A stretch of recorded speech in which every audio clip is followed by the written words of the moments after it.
So, how often have you used the word passion in your daily conversation?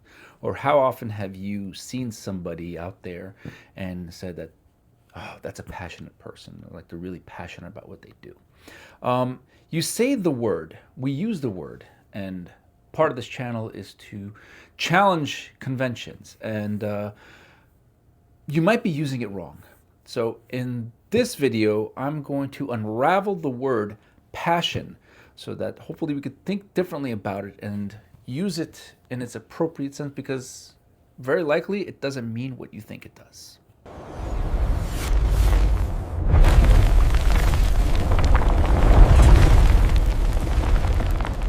So when we think of the word passion or passionate, oftentimes we think of a person who's really, like intense.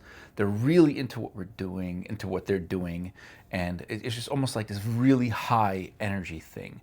Now, that would probably be the more appropriate use of the word. And the better thing when you think of somebody who acts like that, the better way to describe it is just they're just really intense or really deeply interested in what they're doing, because passion actually does not mean anything like that. And being that right now that the release of this video, this is in between Easter, kind of fits in with the topic. Probably heard of a movie or came out as a play first, but as a movie, The Passion of the Christ. Now, for anybody who thinks that passion means joy or love, that makes absolutely no sense. And there's a reason why. Because passion does not mean joy. Passion does not mean love, at least not in the contemporary sense. Passion is not a good thing. Passion, the etymology of the word passion, is suffering. Passion means to suffer. Being passionate means you are one who suffers. Passion of the Christ kind of makes sense at this point. It comes from the Latin word passio, which is to suffer, which is suffering. And just as a side, passer, which is also kind of related to passio. Passer means to move, to pass. It's interesting because suffering is as a result of, maybe for another video, suffering is a result of change, of our resistance to change, of not allowing things to pass. So that's something just to think about. But okay, so going back to the word passion, we often say like, oh, they're doing it with such joy, but it's really intensity. Passion does not bring joy. And oftentimes, the way to think is that passion, whatever it is you're passionate about, yeah, you can think of it this way, you kind of suffer for whatever it is that you are passionate about. You lose yourself in whatever it is, and that thing that you're passionate about. In a way, yourself, the person you are, the I, the ego, disappears. There is no reward, there's no fame, there's no riches that often come with passion. This is not a direct reason for whatever it is you're doing. So if you're doing something passionate, if you're passionate about something, you will bleed, you will sweat, you will sacrifice who you are for that thing that you are passionate about, regardless of whether you get anything from it. You might get nothing about it. So passion, in a way, it's not about joy, it's more about a higher calling. It's about connecting to almost a divine. This is what the universe demands of you, this thing. Now, sometimes whatever it is you're passionate about does feed the self. For example, a person who's passionate about fitness, this is the kind of person that no matter how good or bad they feel, no matter how much in pain they are, no matter they might be in deep pain and injured, they will still perform. They will still go to the gym. They will still exercise. They will still. But the thing is, the result of that higher calling isn't really serving the universe or anything out there in a way.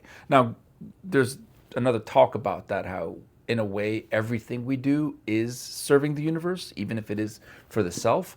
But in this way, a person who's passionate about fitness, blood, sweat, tears. Their hands, the calluses are pretty much burning. Like everything about them is that they've sacrificed their social lives. In some ways, they've sacrificed their health for their fitness goals. That is somebody who's passionate, a person who's self-sacrificing. Another example is like a musician or an artist, any artist. A passionate artist is a person who is so involved, who sacrifices like everything for whatever, for their art, for their music, for their painting. They've sacrificed their they've lost friends, they've lost loved ones, they've given up opportunities. Everything about them, they've stayed up nights. They've lost sleep. They don't eat. This is what's the essence of passion.